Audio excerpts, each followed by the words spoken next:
Ari and Paul Tapper here, my wife Ari and me. The orchard is known as Tram Road Fruit Farm. Funny name, but that's what my wife wanted, so that's okay. It's a boutique orchard, which in actual size of the orchard is about 8 acres. The property is slightly larger than that, orchard size about 8 acres. And in there we grow cherries, which is our main crop through here. And here there is probably about 3 acres of cherries. There's about 800 cherry trees, okay? And the raspberries, we have about 600 meters of raspberries, some in here and some outside. And then further over, we have the boysenberries. Outside, we grow, you've seen the strawberries, and out in the other part of the orchard, we grow peacherines, nectarines, peaches and plums. So we have a wide variety of summer fruit, all stone fruit. The two areas that we focus on for pick your own people, we don't let them pick everything. They can't pick we don't let them pick the strawberries because they eat too many. So in the cherries, we have people coming in and picking their own cherries, and that is why the trees are quite small. We've trained the tree to be small. The roof here is only 4.5 meters high. Now, of course, we don't have people up a ladder. I and my pickers pick all the high fruit, and the pick your own people pick the fruit that they can reach. And so children under 7 are not allowed in the cherries because we can't control them.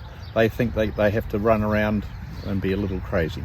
In the raspberries, they can be very young, and mothers will come with their very young children, and they really enjoy being in the raspberries. Okay, so they can be in that part. In terms of the cherries, you'll see there are many different sizes. Just looking across here, the trees are just coming into blossom now. This is still early blossom. There are still many blossoms to come in here, but some of these here, some of these are not going to work because they've been a little bit frost burnt. Okay, so we have a big argument with the weather, and so sometimes whilst it might look like there's going to be a lot of fruit coming, there's some will come, but some will be burnt. And these little guys here, we like them a lot. See him? We can't have fruit without them. Okay, and the fruit and the bees, they love coming in to the cherries and the raspberries.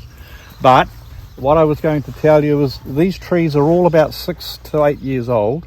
When we get the tree, they can be a tall spur, and I cut them off at this height, and that way the branches come out very low, which keeps the tree low, which means that you can pick the fruit. Then we have different sized trees. Those trees that you see over here behind you are quite a small tree, but they are just as old, okay? But that's because we've got different varieties. So for example here, right over the far side, we've got lapins. In the middle over here, we've got Dawsons.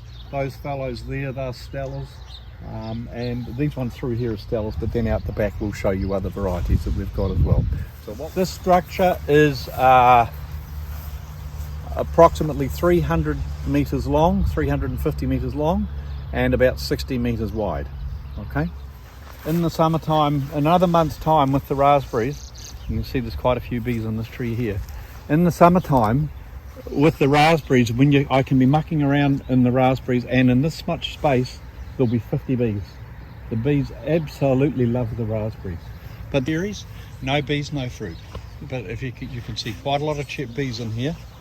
There you go. You can see the bees are little hives there. There's heaps of bees, pretty busy. Okay. See, that's a branch that's been a little bit frosted. Yeah. It's my son and his children, the helpers. They come and help us in the summertime. The well over here, water goes from there. We pump it from our pump here into the tank, and then we're redistributing it around. It's all computer controlled as to what section of the orchard. And this is what I use so that when we have to get up high, no staff use this machine, only for my son or me. Okay. The trees are actually planted about 3 meters apart.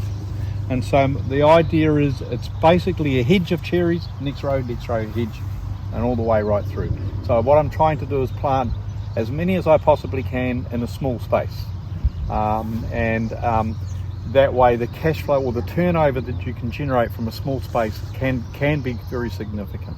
Okay, you don't need a lot of land, okay, but it is not like some of these flash areas where you see them growing vertically and things like that. You can still do it totally naturally. Okay, so these guys here, different varieties all the way through. These trees here, they have been frost burnt. Okay, all the flowers. This is a big problem we have. These guys have been burnt in the frost. Okay, lots of fruit on these trees, or there was, but we're not going to get very much at all. It's very, very difficult to get all of the fruit every year, and unfortunately down this end away from the frost machine it tends to be a bit more affected. There's always more you can do. New peaches there. These guys are plums. So those are called Harwaras. These are another plum again. These are called Louisa. A different kind of a tree. I have the wires here over these particular trees because the birds like to pinch this fruit. It's very, very sweet and the birds try to pinch it, so we have to cover these ones up. Our worst problem is the frosts, and we deal with quite significant extremes in weather this time of the year. At the moment it's probably more than 20 degrees out in the orchard right now. This morning very early it was -1 degree, so we have quite a substantial fluctuation in temperature, and the problem that it causes is we get fruit being burnt from the frost. Hence those trees that you see through there, they've actually been burnt quite badly. Another issue we have this time of the year, in Canterbury we get terrible winds in the spring. You see down here trees lying on the ground. Okay, smashed off in very high winds. Broken as a result of a storm about a week ago. Okay, beautiful blossom. The bees, they don't mind, they still take the honey. But these are a late plum. They're called a green gauge, and you can see I've lost a whole tree here and a part of a tree there, and that's due to very high winds, and there's nothing we can do about that. We have some shelter, but the problem is you have too much shelter and then you have problems with frost, so it's like a balancing act. These pots here, I showed you the film earlier. These are what we use to, we burn diesel in these at night. Okay, and so effectively we put diesel in there, chimney, hot, lots of flame, it warms up the atmosphere, and then we blow that around, and that's how we try to protect the tree. What I've done here with the frost machine, I've got most of the frost pots around here.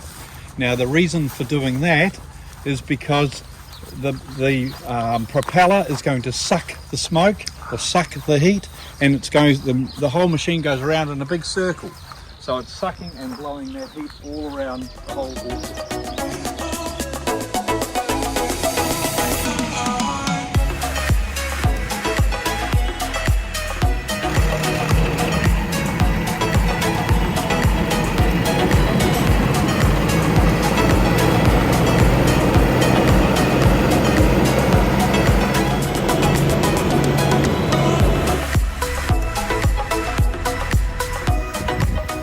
But there are many things that we have to cover throughout the season so that we can actually get the fruit. It can all look very good one minute and something can go wrong and suddenly you have nothing. So there's lots of risks, and you need to be aware and be perceptive and be ready to act when necessary. I wish I could just go fishing.